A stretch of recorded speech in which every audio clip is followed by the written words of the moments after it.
یہ جو چار ہیں عبادتیں، ان میں سے اہم ترین دو یہ ہیں.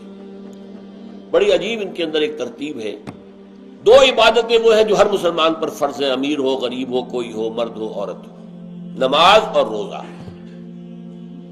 اور دو عبادتیں وہ ہیں جو صرف صاحب استطاعت پر ہیں: زکوٰۃ اور حج. ان دو میں سے ایک زکوٰۃ اور ان دو میں سے ایک نماز، یہ ہے اصل قوام، یعنی دین کا قوام، دین کو قائم رکھنے والی شے، دین کو ایک معاشرے کی حیثیت سے برقرار رکھنے والی شے. وہ قوام ھذا الامر وہ کیا ہے؟ اقام الصلاۃ و ایتاء الزکاۃ. وَأَنَّ ذروۃ السلام منہ، اور چوٹی جو ہے ہمارے اس دین کی، جو چوٹی کا عمل ہے، الجہاد فی سبیل اللہ. یہ برگ و بار جو ہے اس کا، وہ جہاد فی سبیل اللہ ہے. جس آم کے درخت پر آم نہ لگے اس کا اور کیا مصرف ہوگا کہ کاٹ کر اس کی لکڑی جلا دی جائے. جس کنو کے پودے پر کنو نہ لگے کیا مصرف ہوگا اس کا؟ کاٹ کر پھینک دیا جائے. یہ ہے وہ اصل شے. یہ نماز کس لیے ہے؟ وَاسْتَعِینُوا بِالصَّبْرِ وَالصَّلَاةِ. جیسے تنے نے کھڑا کیا ہوا ہے درخت کو، اسی طرح یہ نماز کھڑا رکھے آپ کو اللہ تعالیٰ کے دین کے لیے جہاد کرنے کی غرض سے.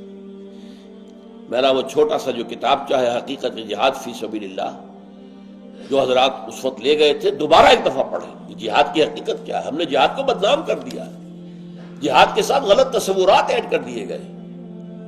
مسلمان جب جنگ کرے جہاد ہے.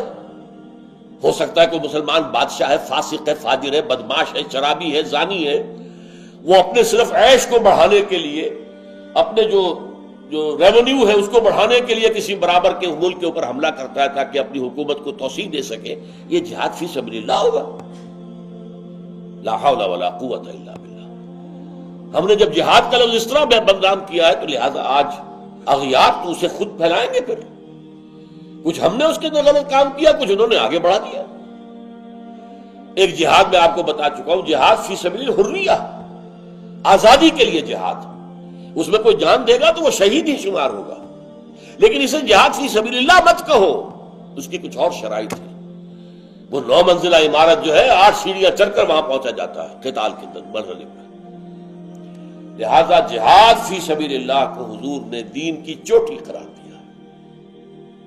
جڑ کلمہ شہادت، تنا ارکان اسلام، رکن کہتے ہیں ستون کو.